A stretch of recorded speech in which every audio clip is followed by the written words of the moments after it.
اس طرح ہم عقل والوں کے لیے اپنی آیتیں کھول کھول کر بیان کرتے ہیں، مگر جو ظالم ہیں وہ بے سمجھے اپنی خواہشوں کے پیچھے چلتے ہیں۔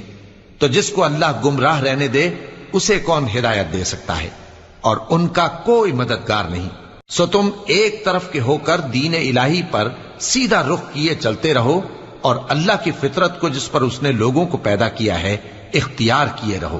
اللہ کی بنائی ہوئی فطرت میں تغیر و تبدل نہیں ہو سکتا،